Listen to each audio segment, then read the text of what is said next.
seu irmão, e os conduziu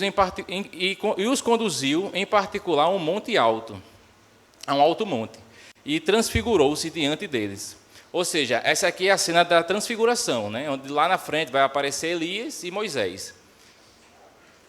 Em Marcos 14, de 32 a 33, diz: Então foram para um lugar chamado Getsêmani, e Jesus disse aos seus discípulos: Sente-se aqui, enquanto vou orar. E levou consigo Pedro, Tiago e João.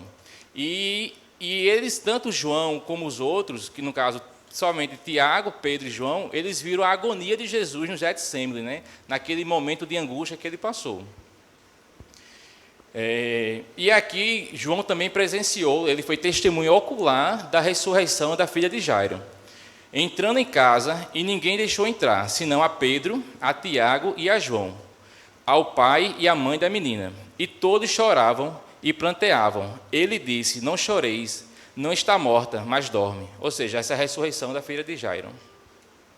E em Lucas, Jesus enviou Pedro e João. Quando Jesus envia Pedro e João, é para fazer a preparação da ceia, né? Então, Jesus confiou a João que ele fosse preparar um local e preparasse também a ceia para que eles fizessem esse ritual que antes, hoje é a Santa Ceia, né? E antes era um ritual da libertação do Egito. Quando Jesus viu sua mãe, e em João 19, 26, mostra que João foi o único discípulo que presenciou a crucifixão de Cristo. Quando Jesus viu sua mãe ali, e perto dela, o discípulo a quem ele amava, disse à sua mãe: Ali está seu filho. E ao discípulo: Aí está sua mãe. Daquela hora em diante, o discípulo a levou para casa. Ou seja, João e Jesus tinham uma relação tão íntima e de confiança que ele delegou a João a responsabilidade de cuidar da sua mãe. E mais um versículo, né, que é João 21, 7. Essa cena aqui desse versículo é quando Jesus já está ressuscitado e os discípulos vão pescar. E quando estão pescando, aparece um homem na praia, né? E esse homem era Jesus. E o discípulo a quem Jesus amava disse a Pedro: É o Senhor, Simão. Ou seja, João foi o primeiro a reconhecer Jesus. Então, ele tinha essa aproximação, essa proximidade com Cristo. No entanto, João era um homem cheio de defeitos. E esses defeitos que faziam parte de João, eram uns defeitos que é muito similar aos nossos defeitos. Né? O apóstolo João era semelhante a muitos de nós. João tinha, por natureza, sérios defeitos de caráter. Ele era um jovem, orgulhoso, ambicioso e exclusivista, e intolerante. Por isso, Jesus deu a ele e a seu irmão o nome Filhos do Trovão. Então, a Bíblia vai narrar alguns episódios que mostram que essas características de João, essa falha de defeito que João tinha. Por exemplo, quando a gente vai observar uma passagem lá em Marcos, diz que João viu um jovem expulsando demônios. E aí, quando ele vê aquela cena daquele jovem expulsando demônio, ele vai até Jesus e diz: Jesus, eu vi uma pessoa que estava expulsando demônio ali. Eu queria que ele viesse comigo, mas ele não quis vir. O senhor quer que eu vá lá e repreenda ele? Aí Jesus, com muito carinho e amor, disse para João: João, se esse rapaz que está expulsando demônio em meu nome, se ele não tiver contra nós, ele é por nós.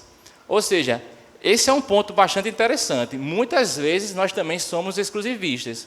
Quando aquela pessoa não faz parte do nosso grupo, a gente tem uma tendência, de fato, a querer excluir ela de vez. Né? Então, esse é um ponto que, quando eu estava lendo aqui a história de João, eu comecei a observar que esses aspectos que João viveu é muito parecido com nós.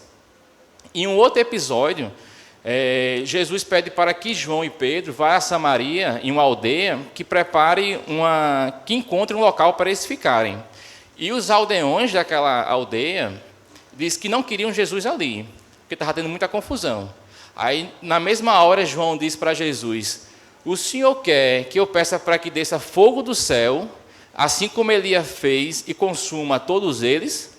Ou seja, João era um cara altamente, assim, o bicho ficava enraivecido fácil, né? Então ele queria consumir todo mundo com fogo do céu. Aí Jesus mais uma vez diz, João, nem é assim não, você tem que ter calma. Porque o Filho do Homem, ele não veio para destruir, mas ele veio para salvar. Então, um outro ponto também que eu queria colocar sobre João era essa atitude ambiciosa que ele tinha. Através da mãe, certo? João pediu para que a mãe falasse com Jesus. Então, a mãe de João e de Tiago foi falar com Jesus para que quando Jesus instaurasse, instalasse seu reino terrestre, que ele colocasse uma à esquerda e outra à direita, porque eles acreditavam que quando Jesus viesse, de fato, colocar o seu reino, estabelecer seu reino, esse reino era um reino que ia libertar eles da opressão dos romanos e da opressão também daqueles fariseus, que estavam ali oprimindo eles com várias leis que eles tinham criado. Então, esse pedido de João esse pedido da mãe de João para Jesus mostra quão ambicioso João era, Então, esses aspectos, ambicioso, de se irá fácil, são pontos que se parecem muito com cada um que está aqui, se a gente observar.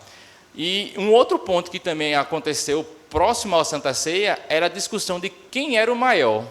Então, essa discussão para saber de quem era o maior acabou gerando uma tensão entre os discípulos. E essa tensão só fazia aumentar, porque você tinha João de um lado, você tinha Pedro do outro, você tinha Judas também que estava ali. Então, todos aqueles discípulos, Jesus estava ali tentando gerenciar o ego de cada um e conduzir o seu ministério. E essas discussões entre os discípulos tiravam o foco da verdadeira missão de Cristo, que era libertar e salvar a humanidade do pecado e da morte. Sempre que o apóstolo João trazia uma questão para Jesus, ele era respondido com amor e compaixão. E por meio desses ensinamentos, João foi transformado. Ou seja, se a gente observar a vida de João, ou a vida dos discípulos, a vida dos personagens bíblicos, eles eram cheios de defeito, E um ponto interessante é que, quando João vai ser transformado, antes de João ser transformado, de conhecer Jesus, ele já andava com João Batista. Então, ele já sabia daquela missão que Jesus ia fazer. Ele já entendia que Jesus ele vinha libertar. Só que ele não entendia que a libertação não era uma libertação terrena, era uma libertação espiritual. A transformação de João.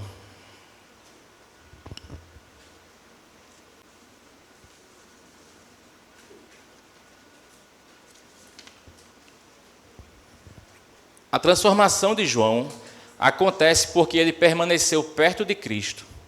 Ele ouviu os ensinamentos de Jesus sobre o amor ao próximo e presenciou milagres e experiência e o perdão e a maravilhosa graça. Então, durante todo esse tempo que João permaneceu perto de Jesus, Jesus procurou sempre ensinar a João com amor e com carinho, Então, isso é um outro ponto interessante que eu queria abordar, sobre o discipulado. A gente que convive aqui um com o outro, a gente precisa ter um pouco de paciência e amor, porque João conviveu com Jesus durante 3 anos e meio, e mesmo assim ele ainda tinha dúvidas do que iria acontecer. Os ensinamentos de Cristo demonstraram mansidão, humildade e amor, e por meio desses princípios foi desenvolvido o trabalho de Jesus, e isso marcou João. Ou seja, João guardou aqueles ensinamentos no coração. A partir do momento que João via que Jesus não repreendia ele de forma ríspida, ele entendeu que ele não também devia repreender as pessoas de forma ríspida, mas sim com amor. Então, por isso que João é chamado do discípulo amado, e nos seus livros sempre contém essa palavra, o amor, porque Deus é amor. Então, João vai tendo essa relação de Jesus com Jesus e aprendendo com Jesus o que é amar, e em seguida ele vai aprender a servir ao próximo,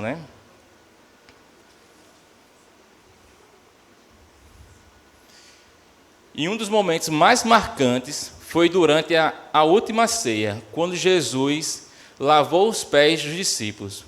Ou seja, Eu até trouxe aqui o texto de João 3, de 4 a 5, que diz: levantou-se da mesa, tirou a capa e colocou uma toalha em volta da cintura. Depois disso, derramou água em uma bacia e começou a lavar os pés dos seus discípulos, enxugando-os com a toalha que estava na cintura. Veja só que cena marcante. Havia uma grande tensão entre os discípulos e todos queriam saber quem era o maior. João pediu para ser o ministro de Estado de Jesus, após o reino ser instaurado.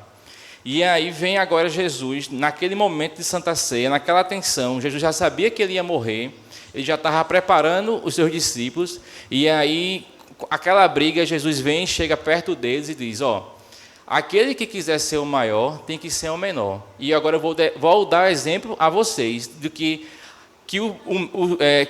eu não vim para ser servido, mas para ser um servo.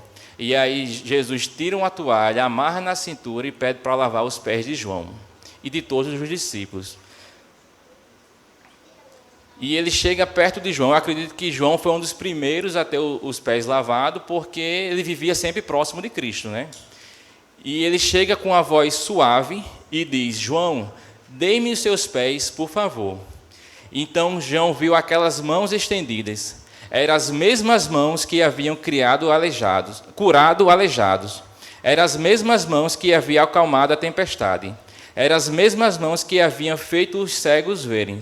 Sim, eram as santas mãos do eterno Filho de Deus. João entendeu que aquelas mãos que, naquele momento, iriam lavar aqueles seus pés impuros e empoeirados, porque os judeus, eles tinham isso. A parte menos honrada do corpo era os pés, porque era a parte mais impura. No entanto, esse serviço era feito apenas pelos escravos. E quando João viu que aquele serviço que Jesus ia fazer era um serviço de um escravo, aí João foi quebrado, né? João entendeu que toda aquela arrogância, aquela prepotência não servia de nada. Que ele devia agora seguir o exemplo do Mestre e também ser um servo. Cristo ensina a mais profunda lição de humildade. Seu Mestre se tornou um servo. O que realmente estava sujo em João era o coração briguento. Jesus, amoroso, lavou seus pés, simbolizando a purificação do seu interior. Ou seja, naquele momento, Jesus fez algo a mais do que lavar os pés de João. Ele também purificou o interior de João, né? Ele disse para João, inclusive ele disse para Pedro, se tu não lavar os pés aqui, você não vai entrar no meu reino. Ou seja, se vocês não aprenderem a lição que eu estou ensinando aqui para vocês, que é a lição do servir, vocês não vão entrar no meu reino. Então João não teve apenas os pés limpos, mas teve também o coração purificado naquele momento. João não apenas ouviu sobre o amor de Jesus, ele viu e experimentou esse amor em sua própria vida. E ele pegou esse amor e guardou no seu coração. E ele procurou aplicar aquelas lições também para aqueles que vinham após ele, né? Como a gente sabe, João ele era jovem e foi um dos últimos discípulos a morrer. E mesmo isolado, lá numa ilha, João fazia cartas e mandava para as pessoas falando sobre o amor de Cristo. Porque ele sabia que esse amor era o que ia salvar as pessoas. Cristo deseja que você também experimente esse amor e seja transformado por ele. É preciso permanecer perto de Jesus. Permita que o Espírito Santo trabalhe em suas fraquezas e transforme suas atitudes. Assim como João, a gente precisa reconhecer nossas falhas, precisamos trabalhar essas falhas que nós temos e pedir para que Deus nos transforme. Como foi colocado, João, ele não foi transformado do dia para a noite. Não é num passe de mágica que acontece essa transformação. É preciso sempre estar perto de Cristo. É preciso sempre estar em comunhão, né? E Cristo, ele ensinou isso. Quando nós estamos aqui em comunhão, estamos praticando aquilo que Cristo fez, né? Porque Cristo reuniu 12 pessoas, que inclusive pessoas complicadas, né? Aqui a gente conhece várias pessoas que às vezes a gente não se dá bem, e mesmo assim Cristo pediu que elas ficassem juntas, né? Para que uma amasse a outra e assim por diante. Porque Cristo nos amou e Ele quer que a gente ame o nosso próximo. Então, essa é uma lição importante, né? E Cristo transforma esse amor em serviço. A partir do momento que nós amamos Cristo, nós temos que praticar esse serviço. Nós temos que ser útil na nossa comunidade.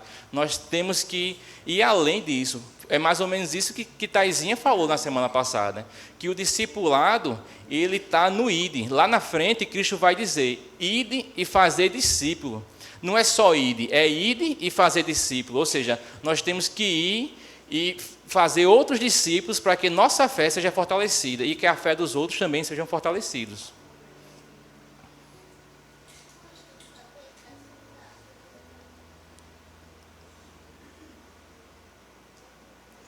Travou.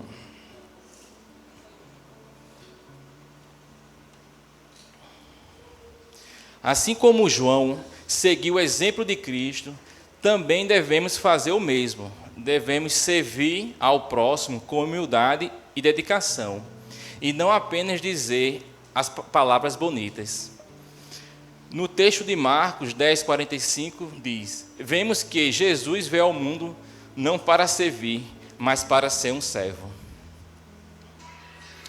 O discipulado envolve caminhar ao lado de outras pessoas, ajudando-as a crescer na fé e as motivando a servir a Deus. Quando servimos aos outros, estamos vivendo a missão do discipulado, pois mostramos o amor de Cristo de maneira prática. Ou seja, lá na frente, Paulo vai dizer que a igreja de Cristo é como um corpo, e que para esse corpo funcionar, precisa que todos os órgãos ou todas as partes estejam em comum união. E é isso que Cristo pede da gente hoje, que é que a gente que sejamos unidos, né? Que sejamos unidos em uma missão, porque a nossa missão hoje é levar Cristo e salvar o nosso próximo, nosso amigo, nosso irmão, nosso pai. Isso, cada um aqui tem uma missão, né? E de servir. E esse servir, ele vem com o objetivo de salvação. Cada ministério é importante, seja no louvor, na recepção, no ensino das crianças ou no cuidado com os necessitados. Ninguém é pequeno demais ou irrelevante no reino de Deus. Quando trabalhamos juntos, em unidade, Deus faz coisas extraordinárias através de nós. Precisamos ter essa dedicação na nossa comunidade, né? Precisamos entender que Deus precisa da gente, né? Não que o evangelho não vá acontecer se a gente não fizer, porque não somos pessoas insubstituíveis. Somos pessoas que precisam cumprir essa missão, porque Deus deu essa missão para cada um aqui, certo? E, por fim, Deus precisa de pessoas ativas em suas obras, homens e mulheres que têm o sobrenome Ação. Ativo na igreja, no lar, na vizinhança e em todos os lugares, onde o nome de Deus precisa ser exaltado. Ser ativo não significa falar muito ou sempre aparecer. É muito mais. É deixar a passividade e usar seus dons, seja qualquer que sejam, para engrandecer a obra de Cristo. Eu não combinei nada com ninguém, certo?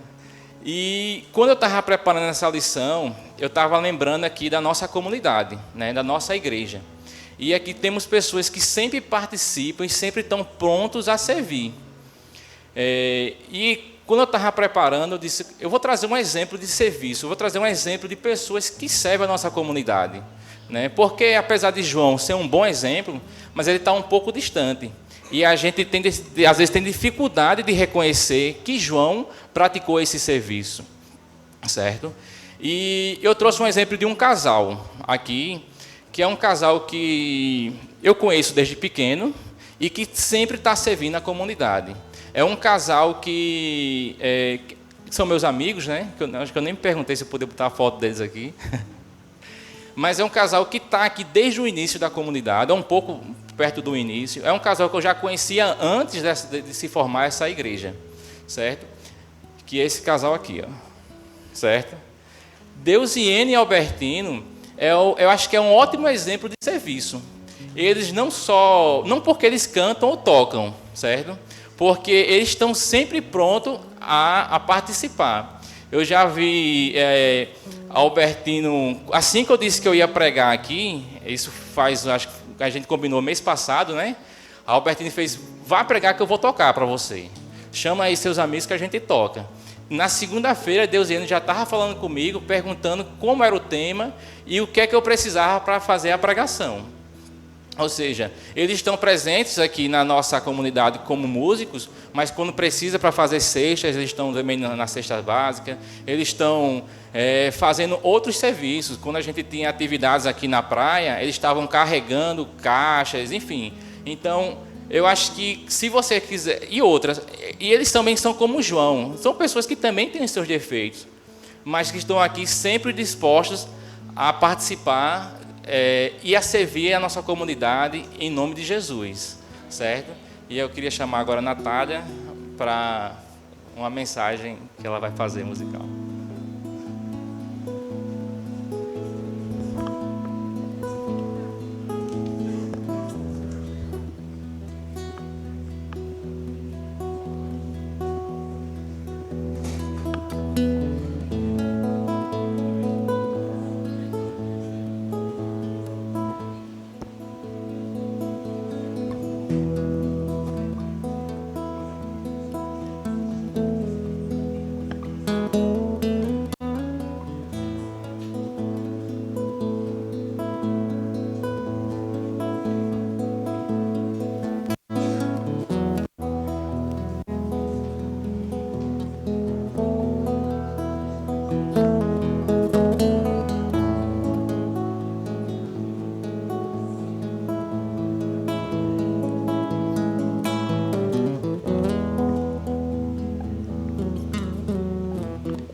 Cedo me acorda a oração, é o coração que tá apertado para ver um mundo diferente da notícia repetida da televisão. Eu me pergunto onde é que foi, alguém me explica por favor, onde é que foi que nós desaprendemos a viver em união.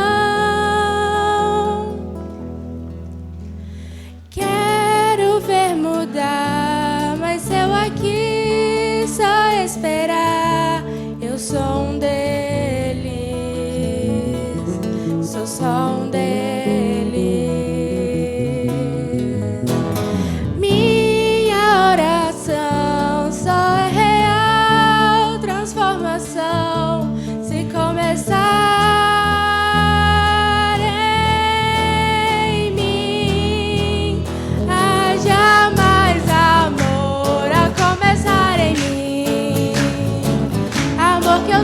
Quero ver a começar em mim, a começar em mim. Quem me perceber, que antes possa me reconhecer, me descrever em teu amor.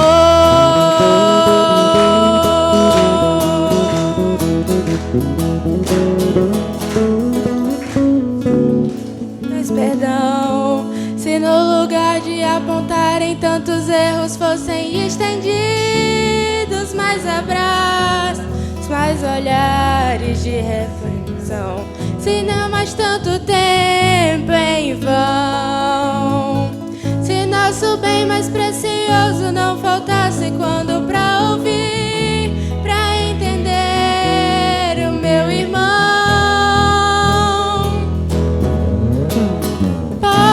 Até sonhar, mas eu aqui só esperar. Eu sou um deles, sou só um deles. Minha oração só é real transformação se começar.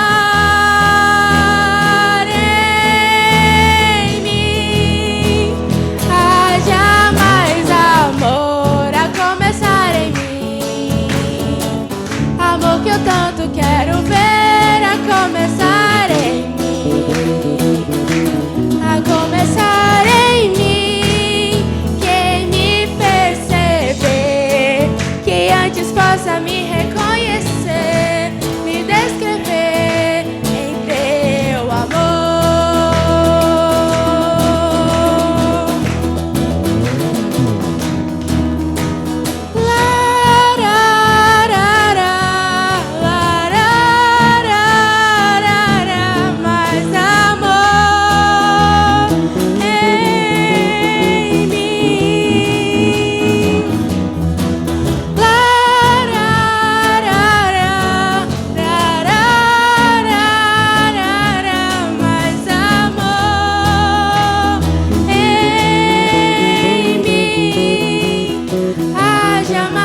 Amém. Vamos orar. Senhor amado Pai, queremos te agradecer por mais um dia, mais uma oportunidade que o Senhor nos dá a ter esse amor, né?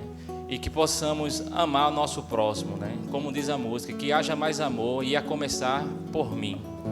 Senhor, abençoa cada família que aqui chegou, cada família que assistiu ou que essa mensagem vai alcançar. Que o Senhor possa agora nos dar o que nós precisamos de acordo com o teu coração. É isso que a gente te pede e te agradece. Em nome de Jesus, amém.